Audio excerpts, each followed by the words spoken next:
दोस्तों नमस्कार, मैं हूं मलिक, आपका साथी पंकज मलिक। आज राष्ट्रीय लोकदल के युवा छात्र सभा की रोजगार यात्रा निकाली जा रही है, जो कि शामली कलेक्ट्रेट से एलम तक निकाली जाएगी।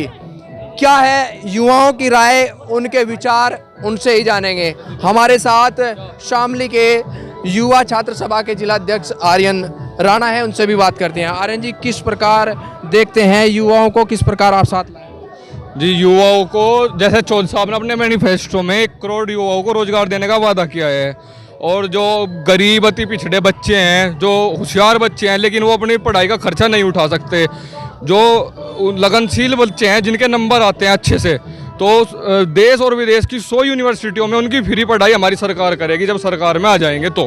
तो इस तरीके से हमने जो युवाओं के लिए वादे किए हैं, हमें लगता है उस वजह से हमारे साथ युवा आएंगे। और आज आप देख भी सकते हैं भारी संख्या में युवा हमारे साथ है, तो इस चीज़ से हमें पता लग रहा है कि हमारे साथ युवा बेशुमार आ रहा है।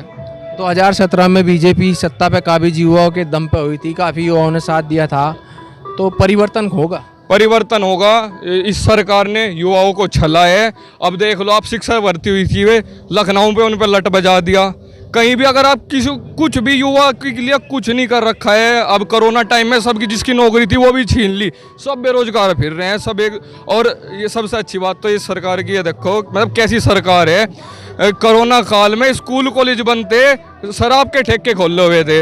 ये हमें पढ़ाना ही नहीं चाहते। अगर हम पढ़ लिख लिए तो इनसे सवाल पूछ लेंगे तो इस सरकार में से निकल के चले जाएंगे, तो हमें तो अनपढ़ रखना चाह रहे हैं। तो हमारी सरकार है, हमारी जो राष्ट्रीय लोकदल है, वो पढ़ाई पे ज़्यादा ध्यान देगी, पढ़ाएगी बच्चों को, काबिल बनाएगी बच्चों को, नौकरी अपने आप मिलेगी। शामली में हायर एजुकेशन के लिए कोई व्यवस्था नहीं है? उस चीज़ का भी हमारी सरकार कुछ ना कुछ करेगी। अभी जो साहब ने बोला है कि जैसे जैसे दिन आगे बढ़ते चले जाएंगे, हम अपनी मैनिफेस्टो में चेंज भी करेंगे। जिस तरह जनता की जो पुकार होगी वो चीज़ सुनी जाएगी, मैनिफेस्टो में रखी जाएगी। और भी लोग हैं, उनसे भी बात कर लेंगे। मेरा नाम काजीदीन मोहम्मद है और मैं ज़िला महासचिव राष्ट्रीय लोकदल हूँ। क्या रहेगा, क्या देखते हैं, किस प्रकार देख रहे हैं लोकदल को? अब देखिए, 2017 की अभी आपने बात की, 2017 में जनता ने बम्पर बहुमत दिया है भाजपा सरकार को। बहुत सारे वादे थे, बहुत सारी चीज़ें, बहुत सारे सब्ज़बाग दिखाए गए थे, उसमें कोई पूरा नहीं हुआ। सबसे ज़्यादा स्थिति जो ख़राब हुई है वो रोज़गार की हुई है। हमारा युवा पढ़ता है, पढ़ने के बाद वो अपेक्षा करता है कि उसे रोज़गार मिलेगा। ख़ास तौर से सरकारी नौकरी भारत में लोग चाहने वाले बहुत होते हैं, लेकिन फाइनली होता क्या है, अगर पहले तो भर्ती निकलती नहीं है। पहली बात तो इस कदर निजीकरण कर दिया गया है हर चीज़ का, जितने भी सरकारी संस्थान है सबका निजीकरण कर दिया गया है। थोड़े बहुत बचे हुए हैं, तो सरकारी नौकरी है तो अब रियर टू रियर बची हैं, और जो हैं भी उनमें भर्ती निकली, पेपर हुए और पेपर लीक हो गया, वो फिर अटक गई। तो सरकार पूरी तरह असफल साबित हुई है रोजगार के क्षेत्र में, विकास के क्षेत्र में। तो आप देख रहे हैं किस कदर युवा। योगी जी तो कह रहे हैं हमने रोजगार खूब दे दिया। आपके पास आंकड़े हैं सरकार? एक मिनट मैं एक मिनट सर, मैं कहना चाह रहा हूं कि आप प्रेस से हैं, सब आंकड़े आपके पास है, आप निकाल के बता दीजिए कितने रोजगार दे दिया और कितने का वादा था। कुछ रोजगार नहीं दिया। और भी युवा हैं, इनसे भी बात करेंगे। क्या राय है, आज युवाओं की राय ही जानेंगे, उनसे ही बात करेंगे। क्या नाम है? समत खान, प्रदेश महासचिव छात्र सभा। क्या मान रहे, क्या लग रहा आज रोजगार यात्रा आपके द्वारा निकाली जा रही है, किस प्रकार जागरूक करेंगे युवा को? युवा पूरी तरीके से जागरूक हो चुका है, बस अब जो है युवा को वोट करना है और राष्ट्रीय लोकदल और समाजवादी गठबंधन की सरकार को लाना है। क्योंकि युवा का इस सरकार के अंदर जितना दुरुपयोग हुआ है, जितना शोषण हुआ है, उतना आज तक किसी सरकार में नहीं हुआ। युवाओं को सिर्फ बहकाया गया है, चाहे वो रेलवे के नाम पे हो, चाहे वो पुलिस भर्ती के नाम पे हो, चाहे वो भी अभी जो शिक्षा पेपर हुआ था वो लीक हुआ था। वो बच्चों को पता ही नहीं कि हमारे साथ क्या हो रहा है। इतना बड़ा अत्याचार इस सरकार ने किया कि जिसे कभी भगवान भी माफ़ नहीं करेगा, इतना। और भी युवा हैं, उनसे बात करेंगे। आप देखिए, मेरा नाम नोमान चौधरी, शामली से। और देखिए, आपको दिख रहा होगा कि आज जिस तरीके से शामली में युवा एक तरफ हो गया, सब आरएलडी की तरफ जा रहा है। क्यों? इसकी वजह क्या है? क्योंकि भाजपा ने इस देश को ठगा है। जितना भी किसान मजदूर था वो सब खाली हो गया। जो कुछ उनके पास था, आज अपनी बेटी की शादी करने के लिए किसान के पास पैसा नहीं है। कहीं भी चले जाओ किसान परेशान है।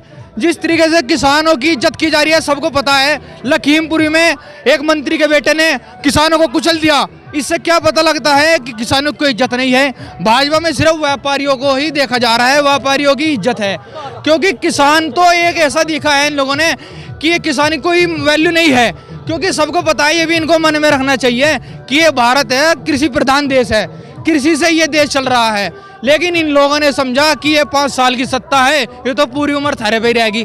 लेकिन ऐसा कुछ नहीं है, ये सत्ता है, किसान इसको लाना भी जानता है और इसको बदलना भी जानता है। 2022 में सत्ता जो है बदलनी जा रही है, आरएलडी और समाजवादी गठबंधन में सरकार बनेगी।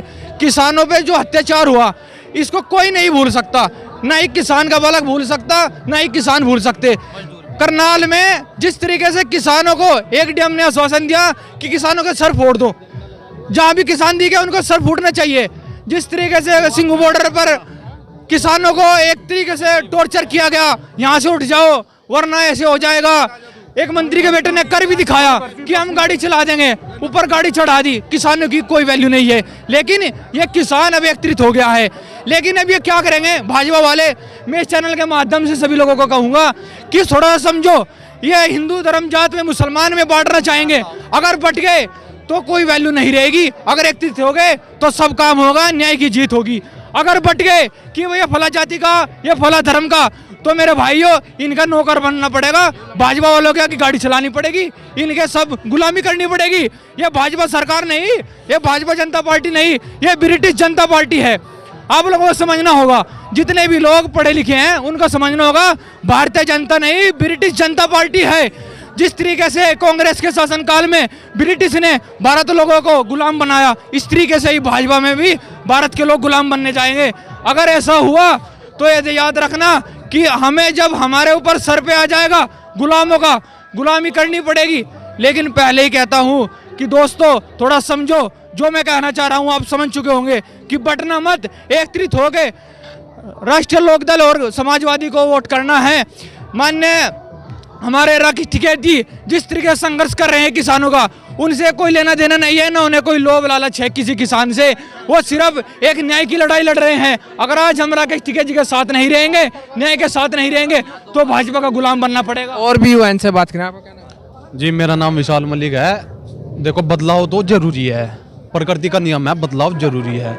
हम है चौधरी चरण सिंह वादी, ठीक है जी। सरकार ने इतनी तबाही मचा दी इसने, भाजपा सरकार ने, जिसकी को कहना सुनना है ही नहीं। मतलब जिसने अंत करया उससे ज्वाल भी है, मतलब अंत करया ज्वाल भी है। मतलब पेपर लीक, यूपीएसआई का पेपर लीक करवा दिया। पेपर हम भी देखा थे, हम भी स्टूडेंट ही है, छात्र सभा है। मतलब 158 नंबर, 158 सवाल हो रहे, 160 मत है। क्या मतलब है? अगर वो 158 कर रहा है, वो यहाँ आईएएस सिविल सर्विस की जॉब इंडिया में नहीं अमेरिका में ऑक्सफोर्ड यूनिवर्सिटी टाइगर ले जाएगी। क्या सरकार ने कराया? सरकार नहीं करवाया, पैसे ले 16 लाख रुपए में। यूपी टैट लीक हो रहा, हर भर्ती में धांधली चल रही। तो कह तो दिया पेपर दोबारा से हो गए, वो तो पैट कहीं तो करवा रहे, टैट का। यूपीएसआई का कौन करवाओगा? मेरे हाथ में तो है नहीं, हम अटका जाएगा दिया होंगे। उम्र लिखती जान लग रही, 17 में 12वीं करी थी, 22 है लिया है लिया। तो भाई बदलाव तो है जरूरी। बाकी हमारे छात्र सभा के जो अध्यक्ष साहब हैं इनसे बात करें, करो भाई। कहीं ना कहीं बदलाव जरूरी है और उसी बदलाव को लेकर आज राष्ट्रीय लोकदल युवा छात्र सभा रोजगार यात्रा निकाल रहा है। जो भी हमारी वीडियो को देख रहा हो, वीडियो को लाइक करें, शेयर करें और हमारे चैनल को सब्सक्राइब करना ना भूलें।